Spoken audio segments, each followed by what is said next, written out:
Hello, everybody. Welcome back to It's Called Football. We are here to bring you all of the action that happened across Matchday 9 in the Premier League today. Apologies that this video didn't drop on its usual day as soon as the fixtures ended, but here we go anyway, and let's get straight into it.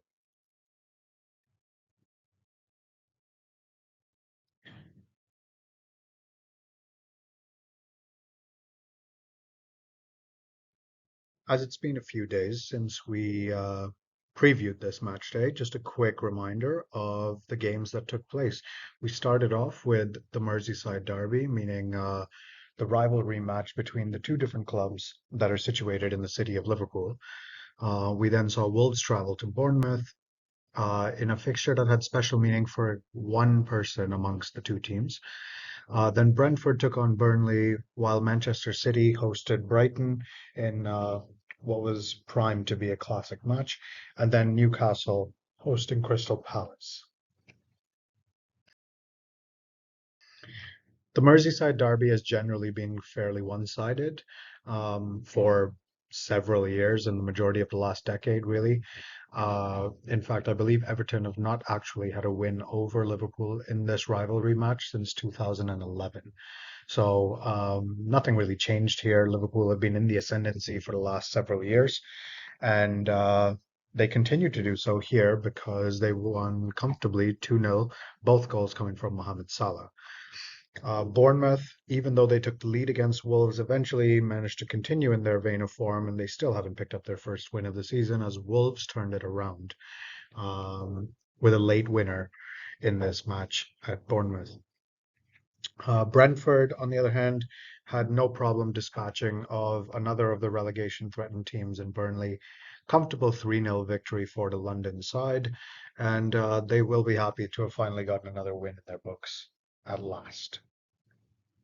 Man City and Brighton has been a very entertaining fixture with two managers who are amongst the top ones in the league right now, for sure. Definitely Pep Guardiola, manager of Man City, is probably the best manager in the world right now, best of his generation, some might say. But Roberto De Zerbi in charge of Brighton is not to be sneered at all. He's been a revelation really in the Premier League. However, Brighton have had some up and down form this year so far. Man City in this game did take a 2-0 lead fairly comfortably, and although Brighton did score one later on in the game, it was fairly inconsequential at the end. But Newcastle, on the other hand, ran riot for not the first time this season, as they dispatched of Crystal Palace with pretty much not even getting out of second gear, really. Um, they are looking more and more formidable as each week goes by right now.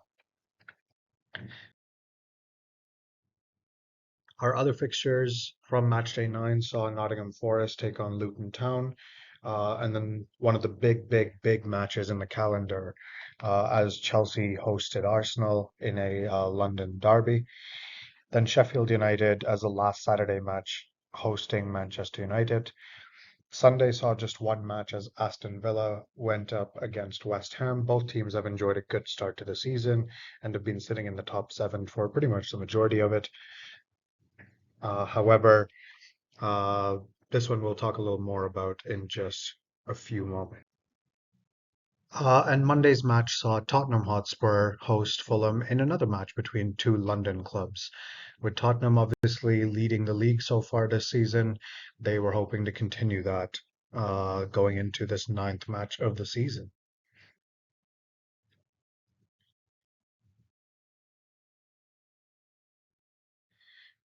And Luton Town, to their credit, actually managed to salvage a draw from this opening match between them and Nottingham Forest. Forest did go up, uh, and Luton Town managed to actually claw their way back from 2-0 down to manage to rescue a point. Weirdly, in the next game, Arsenal managed to do the exact same. It was a bit of a lackluster performance by Arsenal, and credit has to go to Chelsea for how they set up.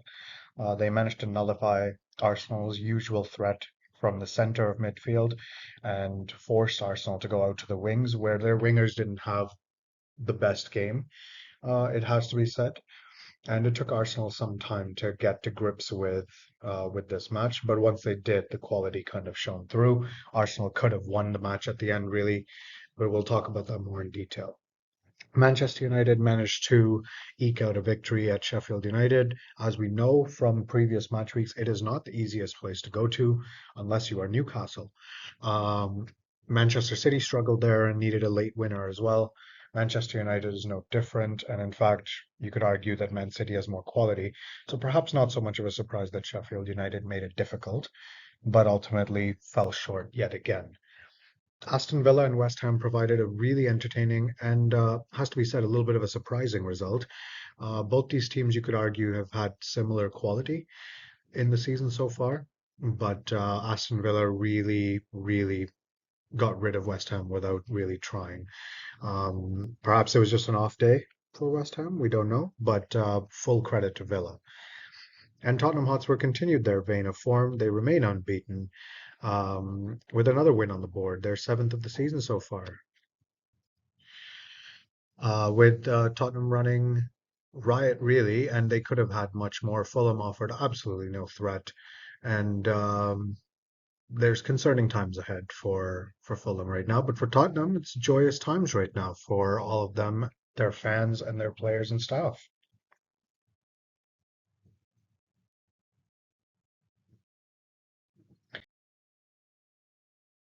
So, just a quick look at how the league table stands right now after 9 matches played by every side in the league. Tottenham continue to sit at the summit of the league, now ahead on points and level with goal difference when it comes to Manchester City. Tottenham remain one of two clubs still to be unbeaten, with Arsenal managing to rescue a draw at Chelsea. They've fallen behind on points now to Tottenham, but remain level with Man City, who have a slightly better goal difference. But it is definitely a positive that there's this refusal from Tottenham and Arsenal to lose games at the moment. And let's see how long they both can keep that one up. Liverpool continued, obviously, with their win. They maintain pace with the top three, still not falling really far behind. And you have to assume that they're in the title mix this season, too. Aston Villa also keeping pace at the moment, just a point behind Liverpool. And then comes Newcastle United, who, after a few rough weeks in the early stages of the season, where they did face some tough opponents, must be said, they have started bouncing back and getting quite resounding victories against some of the lower ranked teams in the table. Newcastle are climbing up and now sit in sixth, with Brighton's defeat at Manchester City now dropping them down to seventh place, although still level on points with Newcastle. Manchester United managing to get 2 victories in a row now has bumped them up from languishing at around 10th or 11th up to 8th now in the table. They're just a point behind the two teams above them, and they will be hoping that they too can kind of put together a string of results. Their next game is a big one, and we will talk about that in our Matchday 10 preview coming soon. West Ham, their huge defeat at Aston Villa has dented their goal difference, and obviously, with picking up no points from Matchday 9, they've now fallen behind a little bit more compared to some of the teams above them. Not really where West Ham wanted to be, but perhaps not overly shocking. They have had uh, a key player, sorry, leave this past summer, and they've brought in new players as well, who perhaps there's still some little teething issues here and there, but they've had a strong start nonetheless, and I'm sure they'll keep it up. Every team has blips now and then. And Chelsea, sitting in 10th, they're finally getting more than a good glimpse here of the top half of the table with that point picked up, and they will be kicking themselves that it wasn't 3 points, which would have actually bumped them up to ninth if they had won the game. But for now, at least they are in the top half, which is still a positive sign. The bottom half has Crystal Palace leading the way there in 11th. They're tied with Chelsea, who are sitting in 10th, but worse off on goal difference, which is why they're now in the bottom half. Wolves have been quietly doing the business. After a not so great start, they have now started to pick up some points and wins here and there. Obviously, the big win in Matchday 8 against Man City was huge, huge. Or sorry, Matchday 7, my mistake, against Man City. That was big for their confidence and has obviously reinforced belief within their squad. But they're gradually keeping themselves safe right now. There's a healthy gap between them and the bottom three spots, which is exactly how they will want it at this stage as teams start to get into a rhythm. Fulham, on the other hand, yes, they're tied with Wolves on points, but their performances leave a lot still to be desired. At the moment, it's very difficult to see where they're going to consistently pick up results from, and they will have to do something drastic, really, to fix up what they're doing and not get pulled into that relegation scrap. Brentford's win and Nottingham Forest dropping points means that the two of them are now level, and Brentford's huge margin of victory against Burnley has now actually put them above Forest on goal difference. The bottom five teams maintain exactly where they are. None of them picked up enough points or any points for that matter for some of them to actually move up the table. There's not a lot to separate the teams in these bottom five spots on points. But if you look at that goal difference column, there's a lot of work to do there for those bottom three sides in particular. Luton Town have managed to maintain a somewhat healthy goal difference for this battle right now. And Everton are doing a little bit better given that they have a couple more points than Luton as well. But Burnley, Bournemouth, and Sheffield United are in dire straits right now, with their goal difference looking more and more concerning. It means that even if they were to pick up the odd point or maybe even a win, they would stay behind a couple of the other teams because of goal difference, even if level on points. So there's a lot of work right now to do for those bottom three, and there's no easy fixtures in this league. So they have got to find solutions and they have to find them fast.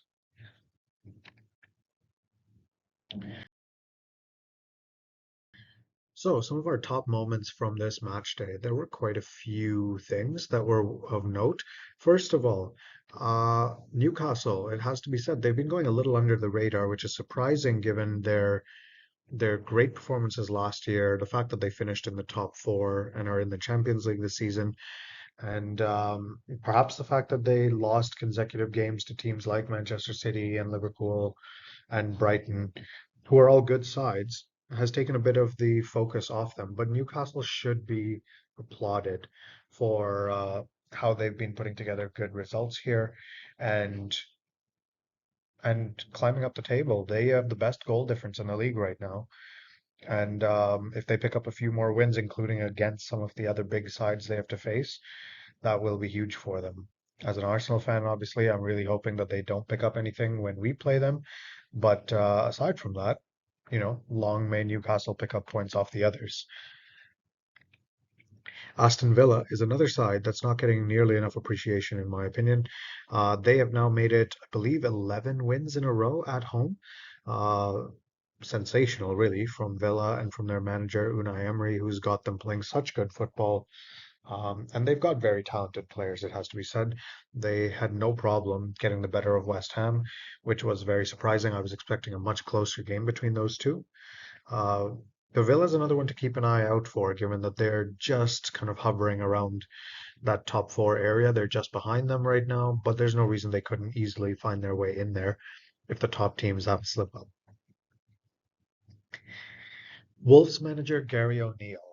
Now, this is a manager who I think is very underappreciated, and this weekend's fixture for Wolves was actually very significant for him on a personal level, I think, because Gary O'Neill was the Bournemouth manager last season, and when they looked in a situation very much like they are this year, where they were fighting to stay up in the league, they were trying to get out of that bottom three.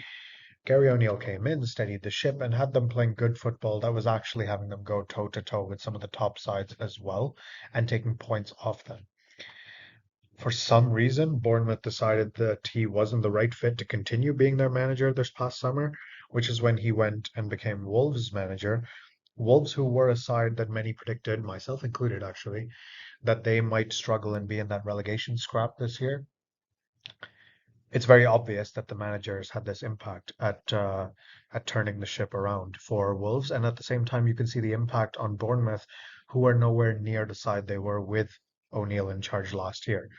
I'm sure to some level it must have felt good for him to be able to go to his former club and get all 3 points despite falling behind. It's a huge one up, really, that he's got on the club that felt he wasn't the right man to take them forward. And really, the truth is in the table. Wolves are now sitting fairly comfortably and several points ahead of Bournemouth, while Bournemouth are still looking for their first win of the season. So, uh, huge props to Gary O'Neill and well done. Hopefully, they continue in this vein of form. Tottenham Hotspur. What do we say about them that hasn't been said already? I think a lot of rival fans are talking about Tottenham in the sense that they will fall away. They don't have the squad to keep this competition up for the season. And to them, I say, you know what? Stranger things have happened. We've seen Leicester City, who are currently in the division below the Premier League, we've seen them win the Premier League, despite hearing the same things all year that season when they won it. And that wasn't overly long ago. That was within the past decade. Tottenham's squad is playing well. They're playing good football. Yes, they haven't had tons of tests against top sides, but when they have so far, they have picked up results. And they have not lost yet this season. They have to have some credit given to them for that, and their manager does as well. He's got them playing fluid football, um, good unity within the squad, and a great style of play. Um, I think they have to be given credit as much as it pains me to do so sometimes as an Arsenal fan. I think they deserve their credit, and at the moment they deserve to be top of the league. Arguments can always be made about whether whether they are going to be able to last the distance. We know Arsenal almost lasted the distance last year and ultimately fell away a little bit because they didn't have the squad depth to cope with injuries, among other reasons. Tottenham at the moment do have a little bit of a thin squad. Beyond their first 11, their depth is not fantastic, but it could do a job against most of the teams in the league. And as we can see, their manager so far has got them playing to a level that most people thought wasn't possible. So credit to them, and well done that they're still top of the table. Their fans should be enjoying this because it's always a fun ride when you're watching the rest of the league try to catch up to you. Speaking of, Manchester City are showing very clearly that they are headed nowhere but trying to fight for the top of the table again, like they usually do. Uh, with two defeats in their last two games, it was imperative for Man City that they tried to pick up a win this time, and they finally did, despite being it against a tough opponent. Not only did they get the win, but Erling Haaland is also back in form, showing that he can be back amongst the goals like he usually is. He scored Man City's second goal, a nice rifled shot from distance from outside the box. Well, some people have sometimes complained that he can't do that. He proved all his doubters wrong yet again this year, with this match, sorry, this past weekend. So on to the big match of this weekend. We saw West London and Chelsea take on North London and Arsenal. And it was a game yet again filled with a little bit of controversy and some suspicious officiating. First of all, Cole Palmer for Chelsea had this tackle on Arsenal striker Gabriel Jesus. As you can see, the studs are up and they're contacting directly. In the rule book, really, this should be a red card fairly easily without needing to take a second look. However, the VAR officials, the ones that have access to the TV screens, and the referee looked at this and somehow deemed it only a yellow card, which caused some grievances, not just amongst Arsenal fans, but there were fans from other parts of the league that were also watching this and saying, how is this possible? Especially when a few minutes later, Chelsea were awarded a somewhat suspect penalty. And it was Cole Palmer who took it and scored it, giving Chelsea the lead. That is the first goal that Arsenal conceded away from home this season in the league. And being in contentious circumstances, you can understand why the players, staff, and the fans weren't overly thrilled about it. Chelsea's luck continued because in the second half, Mikhailo Mudryk, number 10 for Chelsea, who scored his first goal for the club a couple of weeks ago, sorry, uh, in the early stages of the second half, he was running up the left wing. obviously trying to cross the ball, mishit it, and the cross somehow ended up in the net. A lot of fans are blaming Arsenal goalkeeper David Raya for this ball ending up in the net, but it's not really his fault, in my opinion. The way Mudryk had shaped his body and where he was looking, all signs pointed to the fact that this was a cross that was simply mishit, and David Raya had come out of his net expecting to be able to claim the cross. And the fact that it's gone in, I think, is just an unfortunate circumstance, but it did lead to Chelsea being 2-0 up. Again, like I said earlier, Arsenal did not merit leading in this game at this point. They did not play well enough, and Chelsea were playing well, but Arsenal would have been aggrieved to fall behind in the way they did. However, luck in football generally tends to even itself out. And instead of Arsenal goalkeeper David Raya making some mistakes, it was Chelsea's goalkeeper who messed up a simple pass from his own goal area. And instead of passing comfortably to his defender near him, he overhit the pass. It went to midfield where Declan Rice was first to the ball, shot directly from where you can see in that last image that went up, and scored to put Arsenal back in the match at 2-1. Uh, and then they followed it up from there, sensing blood and sensing that Chelsea were suddenly not very comfortable. Bukayo Saka whipped in a cross, which was too fast and too quick to deal with by the Chelsea defense. And Leandro Trossard in that top left picture now, you can see, managed to steal in just behind the defense and poke home from close range with a very clever finish, leveling the match and probably ending up giving this match the deserved result. Chelsea's style of play has definitely improved in this match, and if this is the blueprint for them going forward, they will cause a lot of teams problems for sure. Arsenal, they were not on form on the day, and they will obviously need to improve. They did improve actually in their midweek match in their Champions League game, but in terms of the league, they will need to make sure that they start out of the blocks quicker than they did in this game.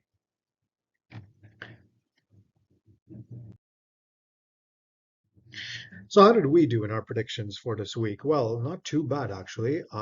We did predict that Liverpool would win 2-0 against Everton, and that's exactly what happened. I felt that Wolves would have a close match against Bournemouth. I was kind of hoping there might be more goals because both sides aren't the most compact defensively.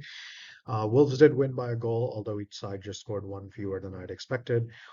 I thought Burnley might have provided a little bit of a tougher test given that Brentford have had up and down form, but credit to Brentford, they came away fairly comfortably with that victory. They were never really under any threat.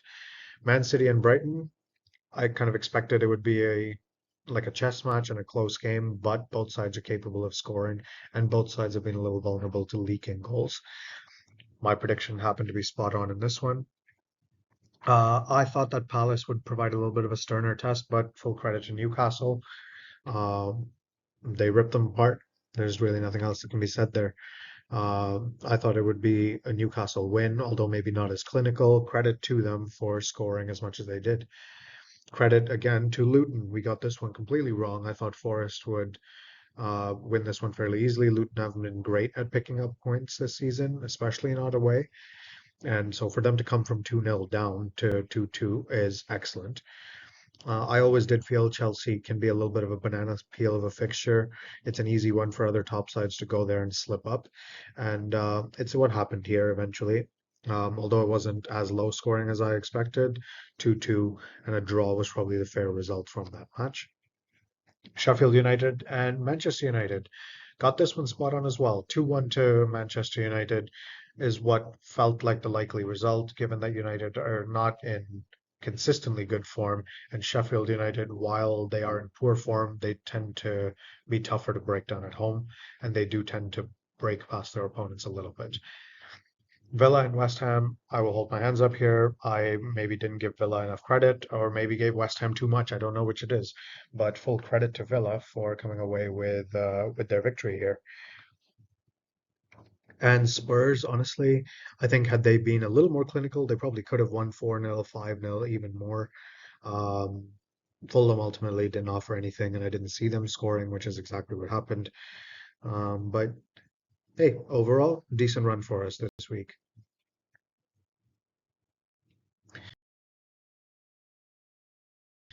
that is where we're going to leave you for this video. If you liked it, please drop a like on the video and subscribe to the channel.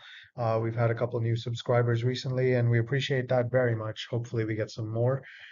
Please share it around to any of your friends that are either already into football and support a Premier League side or any side really. Um, and if you have friends that are maybe thinking about getting into the sport, why not share this with them so that they can learn a little bit about the league and maybe follow us for updates on the regular. But for now, we leave you here. We'll be back very soon with a Match Day 10 preview. And remember, it's called football.